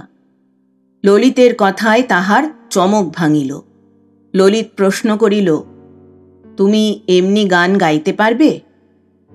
উদাসী ললিতের দিকে না চাহিয়াই কহিল, শিখলে পারব। যদু কহিল, যেদিন তুই বাজানো শিখবি সেদিন তোকে একটা নতুন বাজনা কিনে দেব। উদাসী খুশি হইয়া চলিয়া গেল। নূতন বাজনার লোভে অথবা যে কারণেই হোক, পরদিন উদাসীকে গান শিখিতে যাইবার জন্য বিশেষ পীড়াপিড়ি করিতে হইল না। 2-3 দিনের মধ্যেই সে নিঃসংকোচে ললিতের সঙ্গে সমানে সুর মিলাইয়া গান গাহিতে লাগিল। মা কহিল, আবাগির এত গুণ, কিছুই কাজে লাগল না, কপাল। যদু স্ত্রী কুমুদিনীর প্রতি একটি বক্র কটাক্ষ হানিয়া কহিল, উদাসীর বাঁ পায়ের গুণ এ বাড়ির কারোর নেই। প্রথমে সংকোচের বাঁধ যখন ভাঙিল, আর উদাসীকে আয়ত্ত করিতে ললিতের বেগ পাইতে হইল না। চাবি টিপিতে শিখাইবার অছিলায় সে উদাসীর আঙুল টিপিয়া দেয়। উদাসী আগেকার মতো সসম্ভ্রমে হাত টানিয়া লয় না। সুরের কোমল তুলিতে শিখাইতে গিয়া উদাসীর মুখের কাছে মুখ লইয়া যায়। তাহার নিঃশ্বাস উদাসীর ঠোঁটে লাগে। উদাসীর শরীর কেমন যেন অবশ হইয়া আসে, তবু মুখ সরাইয়া লইতে ইচ্ছা করে না। পূজা কাটিয়া গেছে। কোজাগরের রাত্রি। ললিত বিছানায় বসিয়া বাহিরে, যেখানে ঘনপত্র তেঁতুলের ছায়ায় জ্যোৎস্নার টুকরাগুলি ছড়াইয়া পড়িয়াছিল, সেই দিকে চাহিয়াছিল। উদাসী থালায় করিয়া কতগুলি নারিকেলের নাড়ু আনিয়া থালাখানি সশব্দে ললিতের বিছানার উপর রাখিয়া ফিরিবার উপক্রম করিল।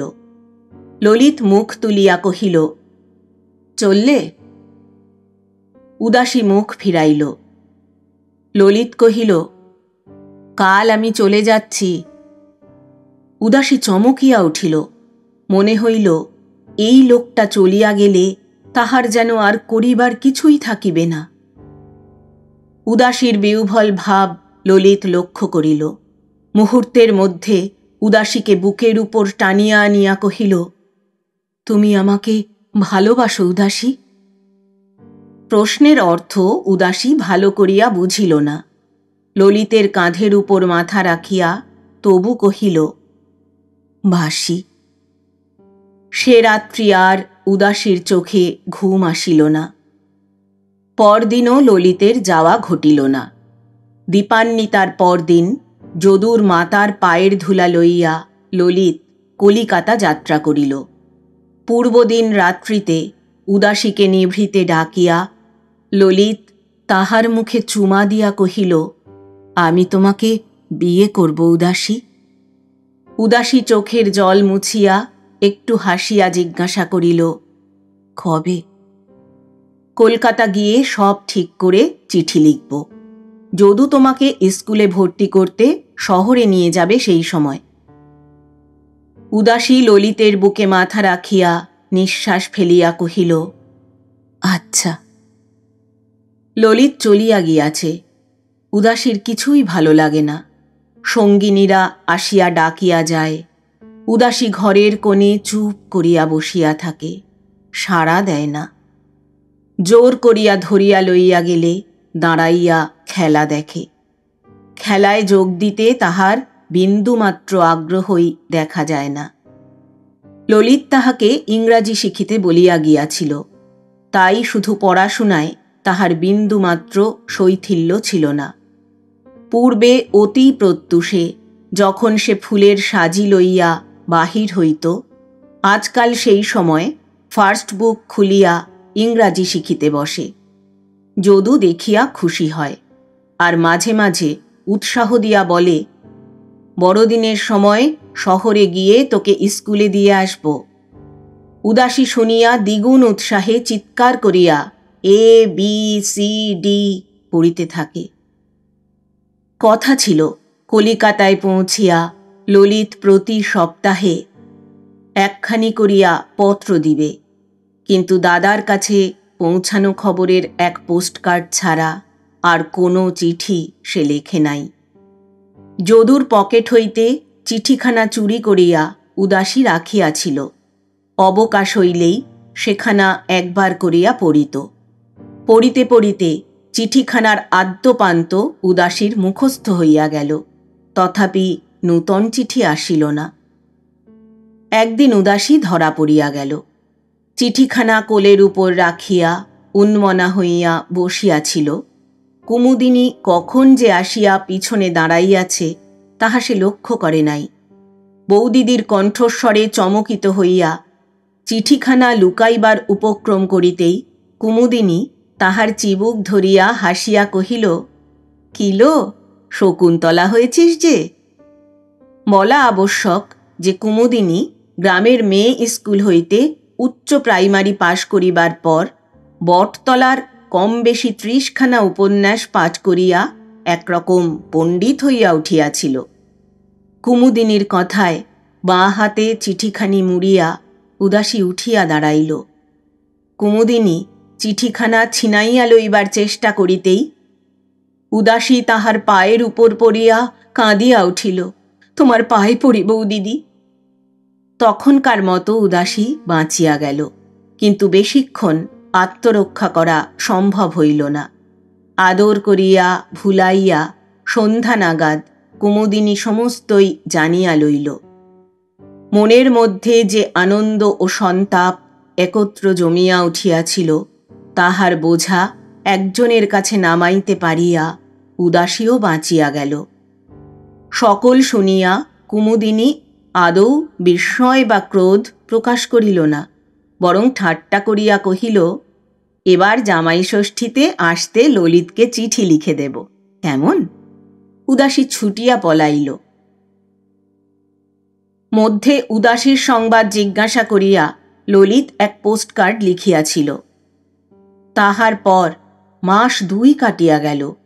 উদাসী ফার্স্ট বুক শেষ করিয়া সেকেন্ড বুক আরম্ভ করিল, তথাপি ললিতের কোনো সংবাদ আসিল না।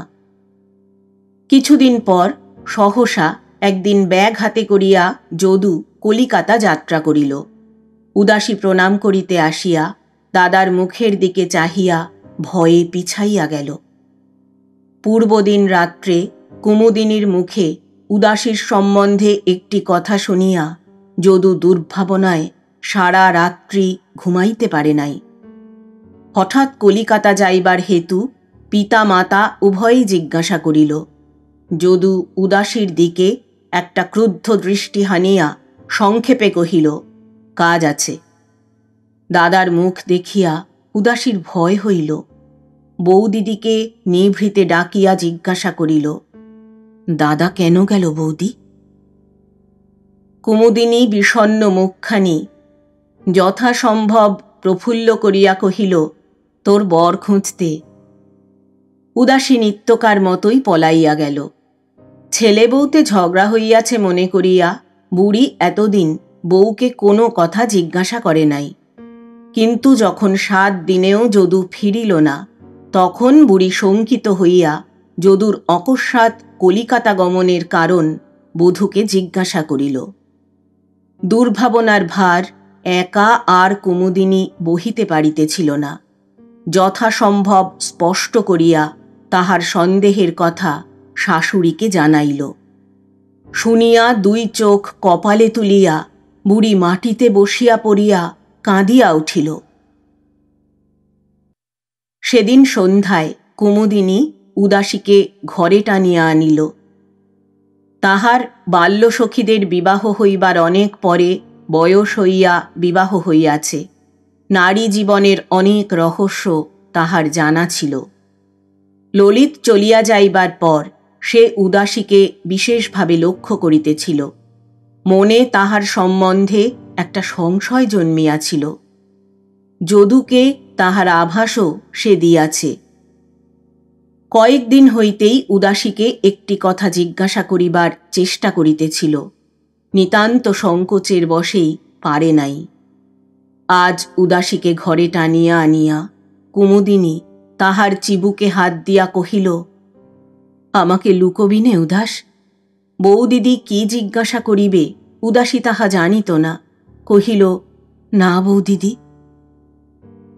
কিন্তু ইহার পর কুমুদিনী তাহাকে যে প্রশ্ন করিল তাহা শুনিয়া উদাসী লজ্জায় মরিয়া গেল। কুমুদিনী তাহাকে বুকের কাছে টানিয়া আনিয়া অনেক বুঝাইল। উদাসী বউদিদির বুকের কাপড়ে মুখ লুকাইয়া কোনো মতে তাহার প্রশ্নের জবাব দিয়া গেল। সমস্ত শুনিয়া কুমুদিনী কহিল, ঘরে বসে থাক, কারো সামনে বের হোসনি, বুঝলি? উদাসী বুঝিল না, তথাপি প্রশ্ন না করিয়া কহিল, আচ্ছা। কিছুকাল পর অতি কষ্টে মুখ তুলিয়া সে অপাঙ্গে একবার বউদিদির মুখের দিকে চাহিয়া দেখিল। বউদিদির চমৎকার মুখখানি একেবারে কালো হইয়া গিয়াছে। কাহারও সম্মুখে বাহির হইতে কেন বউদিদি তাহাকে নিষেধ করিয়াছে উদাসী তাহা বুঝিল না, বুঝিবার চেষ্টাও করিল না। তবে দেখিল অকস্মাৎ সমস্ত বাড়িখানা যেন তাহার প্রতি বিমুখ হইয়া গিয়াছে। বাপ তাহাকে দেখিলে মুখ ফিরাইয়া লয়। মা বাঁ হাতে ভাতের থালাখানি দূর হইতে ঠেলিয়া দেয়। উদাসী অভিমানে অর্ধভুক্ত ভাতের রাশি ফেলিয়া উঠিয়া পড়ে। আগেকার মতো কেহ আর সাধিয়া খাওয়ায় না। বেশি কথা বলা কোনো কালে তাহার অভ্যাস ছিল না। সে কোনো কথা জিজ্ঞাসাও করে না।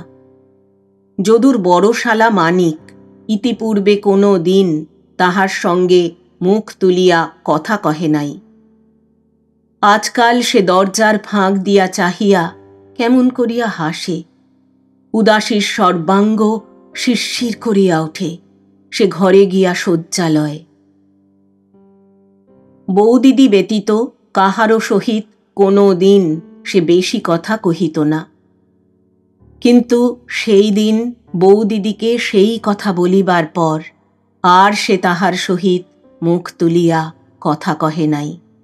কিন্তু সমস্ত বাড়িখানার এই বিরূপ মূর্তি তাহার অসহ্য হইয়া উঠিতেছিল। সেদিন রাত্রে কুমুদিনী ঘরে আসিলে উদাসী তাহার হাত জড়াইয়া ধরিয়া জিজ্ঞাসা করিল, আমার কি হয়েছে বউদিদি? সবাই। এই পর্যন্ত কহিয়াই সে কাঁদিয়া ফেলিল। এত বড় মেয়ে কিচ্ছু বোঝে না। কুমুদিনী অবাক হইয়া গেল। খানিক পরে উদাসীর মাথায় হাত বুলাইতে বুলাইতে কহিল, পাগলামি করিস নে উদাস, স্থির হয়ে শোন, বলছি। উদাসীর নিকট সত্য গোপন করিবার আর প্রয়োজন ছিল না। কুমুদিনী সমস্তই খুলিয়া বলিল। শুনিয়া উদাসী মুখ নিচু করিয়া নিশ্চল হইয়া বসিয়া রহিল। উদাসী সন্তানের জননী! সহসা উদাসীর চক্ষের সম্মুখে একখানি যবনিকা যেন অপসৃত হইয়া গেল।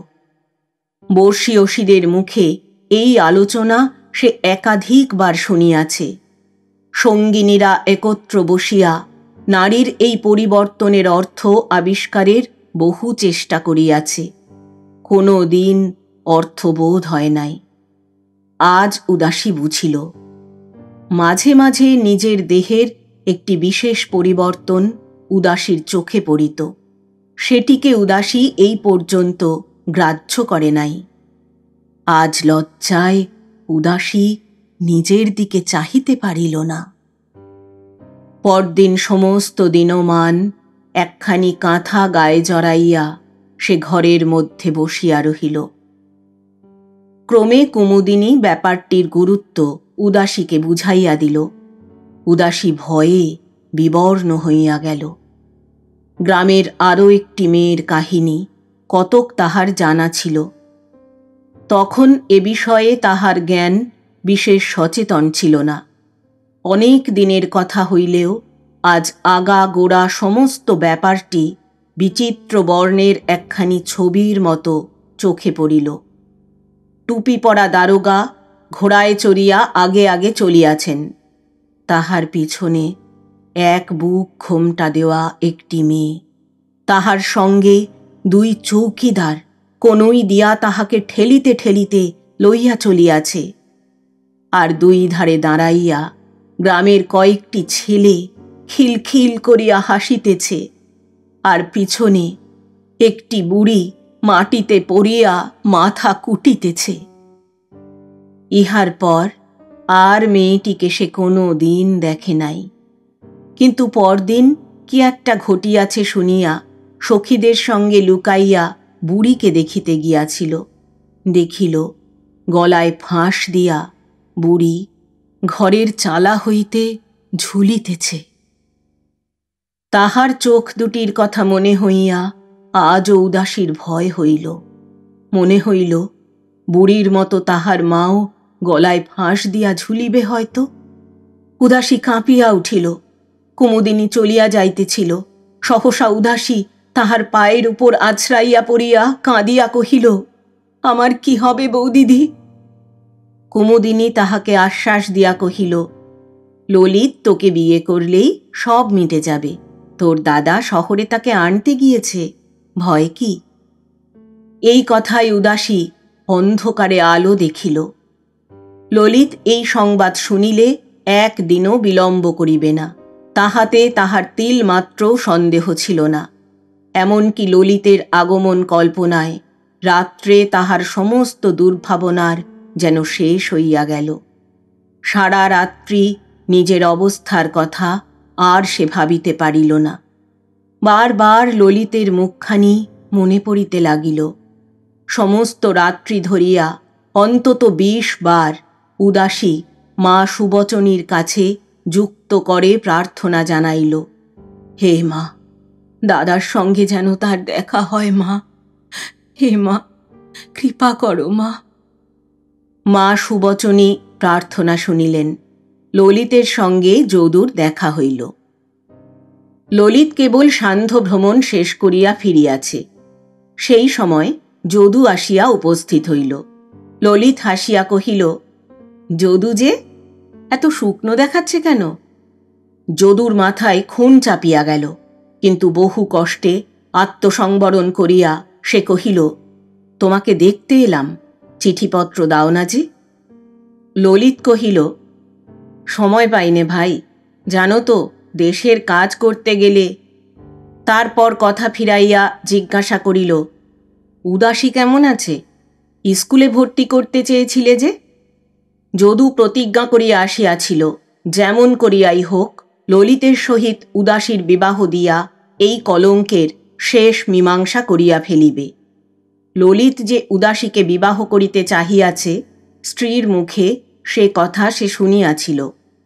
ললিতের প্রশ্নে সুযোগ পাইয়া যদু কহিল, তার জন্যেই তো আশা, সবার ইচ্ছে উদাসীকে তোমার হাতে দিয়ে। ললিত হাসিয়া কহিল, বেশ তো, স্কুলে ভর্তি করে দিয়ে যাও, গার্জেন হয়ে দেখাশোনা করব। দেশের নারীরা যদি। যদু বাধা দিয়া কহিল, সে সব তুমি যা পারো করো, উদাসীর বিয়ে দিতে চাই, তুমি তাকে। যদু কি বলিবে তাহা অনুমান করিয়া ললিতের মুখ গম্ভীর হইয়া গেল। সন্ধ্যার অন্ধকারে যদু তাহা দেখিতে পাইল না। ললিতকে নীরব দেখিয়া যদু কহিল, উদাসী তার বৌদিদিকে সমস্ত বলেছে। এই অবস্থায় ললিতের মুখ শুকাইল। চারিদিক চাহিয়া সে কহিল, আমার মা আছেন জানো তো, তাকে। আর ধৈর্য রাখা যদুর পক্ষে অসম্ভব হইল। সে চিৎকার করিয়া উঠিল, যখন আশা দিয়েছিলে তখন তো মার কথা মনে করনি, আর আজ তাকে বিপদে ফেলে। এই সঙ্গেই আরও কয়েকটি এমন কথা যদু কহিয়া গেল যে যাহা শুনিয়া যদুর হাতের কাছে দাঁড়াইয়া থাকিতে ললিতের সাহসে কুলাইল না। সে দরজার কাছে সরিয়া গেল। যদু কহিল, যদি তুমি তাকে বিয়ে না করো তাহলে। ললিত সে কথার স্পষ্ট জবাব না দিয়া কহিল, তুমি একটু বাইরে চলো যদু, তোমার শোবার ব্যবস্থাটা আগে করে আসি। যদু প্রশ্ন করিল, কেন এখানে? ললিত কহিল, অসুবিধে আছে। উভয়ে বাহির হইয়া গেল।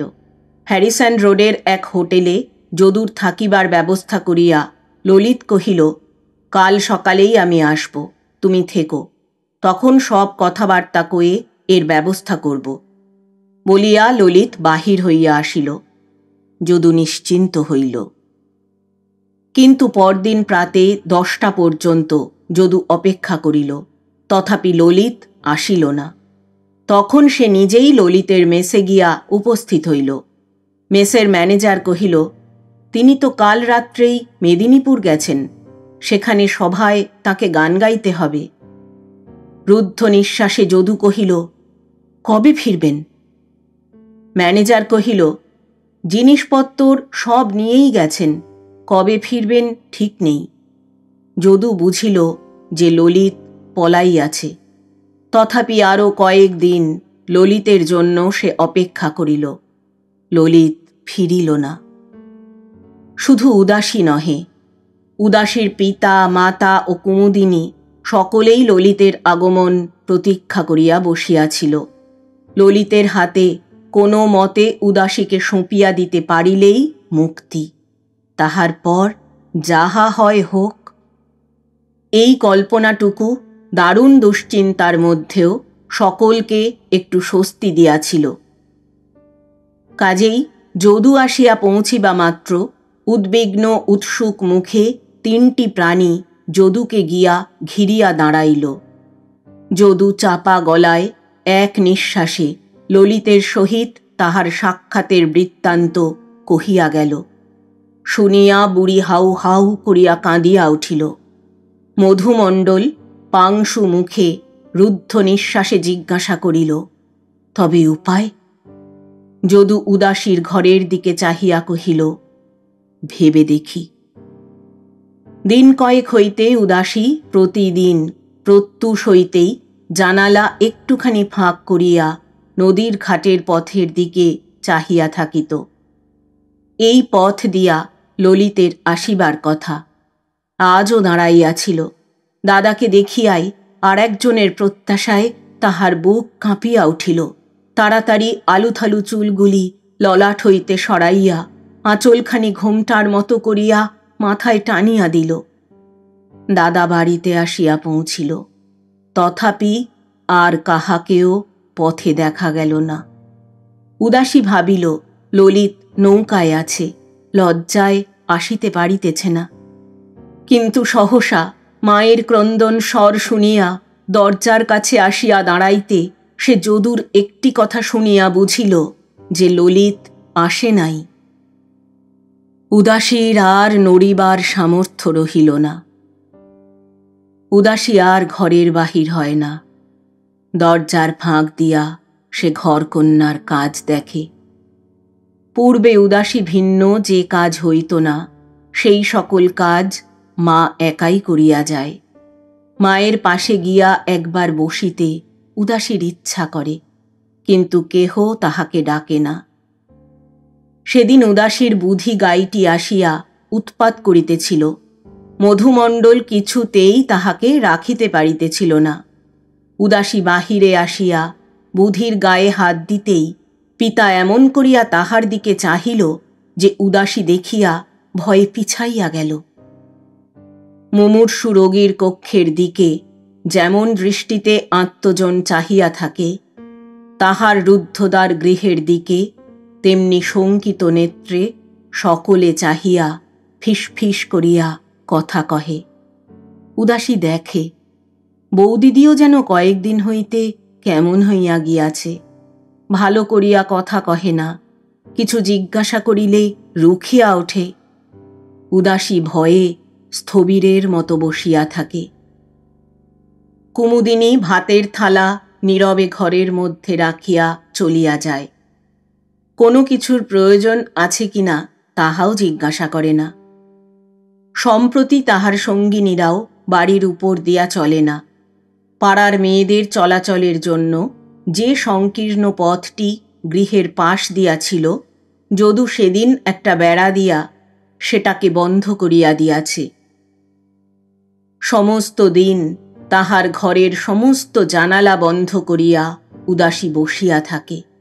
জানালা খুলিলেই মনে হয় যেন আকাশের সূর্য হইতে আরম্ভ করিয়া মাটির গাছপালাগুলি পর্যন্ত তাহার দেহের অঙ্গবিশেষের দিকে চাহিয়া আছে। কলের পুতুলের মতো ঘরের জিনিসগুলি নাড়াচাড়া করিয়া উদাসী দিন কাটাইয়া দেয়। নিজের অবস্থার কথা মনে হইলে গালে হাত দিয়া বসিয়া বসিয়া ভাবে। ভাবনার যখন আর শেষ হয় না, তখন বালিশে মুখ গুঁজিয়া পড়িয়া থাকে। এমনি করিয়া উদাসীর দিন কাটে।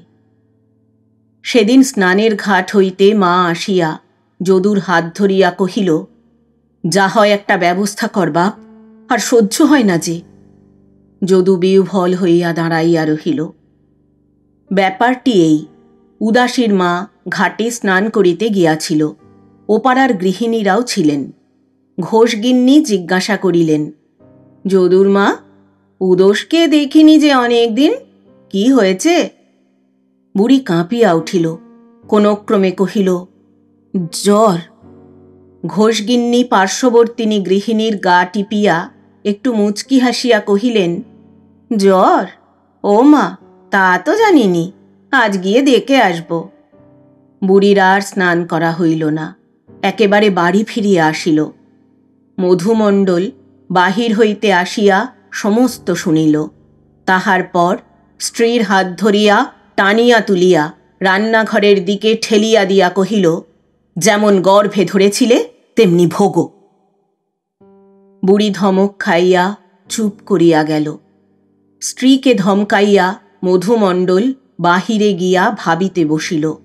সমস্ত ঠিক করিয়া উদাসীকে কাহারও সহিত কাশী পাঠাইয়া দিবে, বুড়ার মনে এইরূপ একটা সংকল্প ছিল।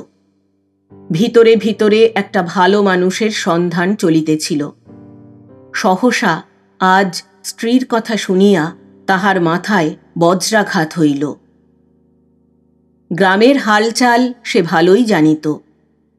কোনো ক্রমে এ সংবাদ বাহিরে কেহ জানিতে পারিলে থানা পুলিশ পর্যন্ত গড়াইবে। তাহার পর যাহা ঘটিয়া থাকে তাহাই হইবে। ভাবিতে ভাবিতে বুড়ার সর্বাঙ্গ অবশ হইয়া আসিল। যদু আসিয়া দেখিল পিতা কাঠের মূর্তির মতো বসিয়া আছে। যদুকে দেখিয়াই মধুমণ্ডল কহিল, পাপ বিদেয় করে দে রে যদু, শেষে বুড়োকালে থানায় দিবি। গ্রামে উদাসীর কথা লইয়া কানাঘুষা চলিতেছে, তাহা যদু শুনিয়াছিল। আজ বুঝিল বিপদ আসন্ন। পুলিশের কথা শুনিয়া তাহারও ভয় হইল। সমস্ত রাত্রি ধরিয়া মধুমণ্ডল কত কি ভাবিল। ভোরের দিকে স্বপ্ন দেখিল যে থানার সিপাহীরা আসিয়া বাড়ি শুদ্ধ লোককে বাঁধিয়া লইয়া যাইতেছে। বুড়া গোবিন্দ গোবিন্দ বলিয়া চক্ষু মুছিয়া বাহিরে আসিল। তখন প্রায় ফর্সা হইয়া গিয়াছে। দেখিল বাহিরের ঘরের রোয়াকে কে একজন বসিয়া আছে। ডাকিল, কে ও? উত্তর আসিল, মফিজ চৌকিদার। মধুমণ্ডল বিমূঢ়ের মতো খানিকক্ষণ চৌকিদারের দিকে চাহিয়া রহিল। পরে আত্মসংবরণ করিয়া কহিল, শেখের পো, এত সকালে যে?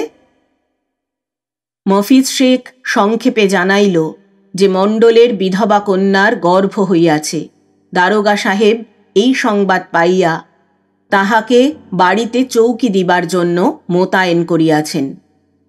মধুমণ্ডল আতঙ্কে দুই চক্ষু বিস্ফারিত করিয়া মাটিতে বসিয়া পড়িল। মুখে তাহার আর কথা জোগাইল না। রাত্রি শেষে উদাসীর তন্দ্রাবোধ হইয়াছিল। হঠাৎ চৌকিদারের নাম শুনিয়া সে চমকিয়া উঠিয়া পড়িল। তাহার পর ঘরের বেড়া একটুখানি ফাঁক করিয়া চৌকিদারকে দেখিয়াই সে স্তম্ভিত হইয়া গেল। মুহূর্তের মধ্যে সেই মেয়েটির কথা তার মনে পড়িল। আতঙ্কে আর্তনাদ করিয়া কোণে সুপ্ত ছোট্ট ভাইটিকে প্রাণপণ বলে জড়াইয়া ধরিয়া তাহার বুকের মধ্যে উদাসী মুখ লুকাইল। হঠাৎ জাগিয়া ছোট ভাই নিধুও চিৎকার করিয়া উঠিল। যদু চৌকিদারের আগমন বার্তা জানিত না। চিৎকার শুনিয়া ছুটিয়া আসিয়া দেখিল উদাসী নিধুকে জড়াইয়া থরথর করিয়া কাঁপিতেছে। যদু জিজ্ঞাসা করিল, কি রে নিধু? নিধু কিছু কহিতে পারিল না। উদাসী বাহিরের দিকে অঙ্গুলি দিয়া দেখাইয়া চাপা গলায় কহিল, চৌকিদার। মফিজ চৌকিদার যখন মধুমণ্ডলের নিকট হইতে 5 টাকা মর্যাদা আদায় করিয়া সেদিনের মতো ফিরিয়া গেল, তখনও উদাসী ঘরের এক কোণে কলসির আড়ালে একখানি মোটা কাঁথায় সর্বাঙ্গ মুড়িয়া নিস্তব্ধ হইয়া বসিয়াছিল। দেখিতে দেখিতে দ্বীপ্রহর হইয়া গেল, তথাপি সে উঠিল না। নিত্যকার মতো কুমুদিনী ভাতের থালা ঘরে রাখিয়া চলিয়া গেল। উদাসী পায়ের শব্দে চমকিত হইয়া একবার নিতান্ত অসহায়ের মতো কুমুদিনীর মুখের দিকে চাহিল, কিন্তু কুমুদিনী কথা কহিল না। ক্রমে সমস্ত আঙিনায় সন্ধ্যার অন্ধকার ঘনাইয়া আসিল, তবু সন্ধ্যাদীপ জ্বলিল না। উদাসী অন্ধকারে বসিয়া রহিল। বাড়িতে একটা কিসের নিঃশব্দ সন্ত্রস্ত আয়োজন চলিতেছিল, কাহারও অবকাশ ছিল না। প্রহর রাত্রির শেষে বুড়ি একটি প্রদীপ লইয়া উদাসীর ঘরে প্রবেশ করিয়া দেখিল ভাতের থালা তেমনি পড়িয়া আছে। উদাসী 2 হাঁটুর উপর মুখ রাখিয়া বসিয়াছিল। বুড়ি তাহাকে জড়াইয়া ধরিয়া কাঁদিয়া কহিল, জন্মের মতো এবাড়ির ভাত দুটো মুখে দিয়ে যা মা। উদাসী মূঢ়ের মতো মায়ের মুখের দিকে চাহিল, কিছু বলিল না। বাহির হইতে যদু চাপা গলায় কহিল, বড় দেরি হয়ে যাচ্ছে, বড় দেরি হয়ে যাচ্ছে, বেরিয়ে পড়ো মা। কুমুদিনী বারান্দায় দাঁড়াইয়াছিল, তাড়াতাড়ি ঘরে ঢুকিয়া উদাসীকে বাহির করিয়া আনিল। আঙিনার অপর প্রান্তে কালো কম্বলে সর্বাঙ্গ আবৃত করিয়া পুঁটুলি হাতে এক ব্যক্তি দাঁড়াইয়াছিল, সে মানিক। নগদ 500 টাকা পথ খরচ পাইয়া তীর্থে কোনো এক ভালো মানুষের হাতে উদাসীকে সমর্পণ করিয়া আসিতে সে রাজি হইয়াছিল। বুক পর্যন্ত ঘোমটা টানিয়া উদাসী কলের পুতুলের মতো বাড়ির আঙিনা পার হইয়া আসিল। পিতা মাতা ভাই কাহারও দিকে চাহিল না। তাহার শিউলিতলার খেলাঘরখানি যখন উদাসী ছাড়াইয়া গিয়াছে, তখন বুড়ি গুটি কয়েক মুড়ির মোয়া পুঁটুলি করিয়া ছুটিয়া আসিল। সারাদিন খাসনি মা, নিয়ে যা। শিউলিতলায় অন্ধকারে মধুমণ্ডল দাঁড়াইয়াছিল। দৃঢ় মুষ্টিতে স্ত্রীর হাত ধরিয়া সে কহিল, চুপ চুপ। উদাসী পিতা মাতা উভয়ের কথাই শুনিল, কিন্তু ফিরিয়া চাহিল না। মাঠে পড়িয়া মানিক মুখ ফিরাইয়া জিজ্ঞাসা করিল, তোমার কষ্ট হচ্ছে উদোষ ঠাকুরজি? উদাসী কহিল, না। মানিক কহিল, বাড়ির ঘাটে গেলে লোক জানাজানি হবে, তাই 7 পুতের ঘাটে যাচ্ছি, বেশি নয়, ক্রোশ পাঁচেক। উদাসী অগাধ স্বস্তির নিঃশ্বাস ফেলিয়া কহিল, হোক, তবু এ মুক্তি, হে মুক্তি। উদাসীর মাথার উপর সীমাহীন নীলাকাশ, চারিধারে প্রান্তরের বিস্তার, সম্মুখে মুক্ত দীর্ঘ পথ। অনেক দিন পরে আজ পৃথিবীকে উদাসীর ভালো লাগিল। শীতের বাতাস হু হু করিয়া মাঠের উপর দিয়া বহিয়া গেল। মানিক উদাসীর গা ঘেঁষিয়া আসিয়া কহিল, আর একটু জোর পায়ে চলতে পারবে ঠাকুরজি? আর ক্রোশ দুই, ভোর না হতেই নৌকো নেব। কণ্টক বিক্ষত পায়ের দিকে একবার চাহিয়া উদাসী কহিল, পারব। মাথার উপর দিয়া একটা পাখি ডাকিয়া গেল। খানিক পথ গিয়া উদাসী কহিল, একটু দাঁড়াও মানিক দাদা, একটু জিরিয়ে নি। মানিক কহিল, সর্বনাশ, ওই বাঁশবনের ওধারে থানা, এখানে কি দাঁড়ানো যায়? থানার নাম শুনিয়া উদাসী শিহরিয়া উঠিয়া কহিল, তাহলে ছুটে চলো মানিক দাদা। উভয়ে দ্রুত পদে চলিল, কিন্তু অল্পকালের জন্য। পথের বাঁকের মুখে জোড়া বাবলা তলায় দাঁড়াইয়া উদাসী কহিল, আর পারব না মানিক দাদা, দম আটকে আসছে, আর পারব না। কহিয়া দুই হাতে বুক চাপিয়া উদাসী বসিয়া পড়িল। পরদিন প্রভাতে সাতপুতের ঘাটের লোক জোড়া বাবলা তলায় আসিয়া দেখিল, দুই বাহু দিয়া একটি প্রাণহীন শিশুকে জড়াইয়া ধরিয়া রক্তলিপ্ত দেহে একটি কালো মেয়ে মুক্ত আকাশের দিকে নিষ্প্রভ নেত্রে চাহিয়া আছে। দেহে জীবন নাই। সে কে, কেহ তাহা জানিল না। দেশে ফিরিতেছিলাম। সঙ্গীর মুখে এই কাহিনী শুনিতে শুনিতে কখন যে মাঠের মাঝখানে আসিয়া পৌঁছিয়াছি খেয়াল ছিল না। সঙ্গী কহিল, এই সেই জোড়া বাবলাতলা। থমকিয়া দাঁড়াইলাম। দক্ষিণের উদাস বাতাস হা হা করিয়া উদাসীর মাঠের বাবলার শাড়ি দোলাইয়া চলিয়া গেল।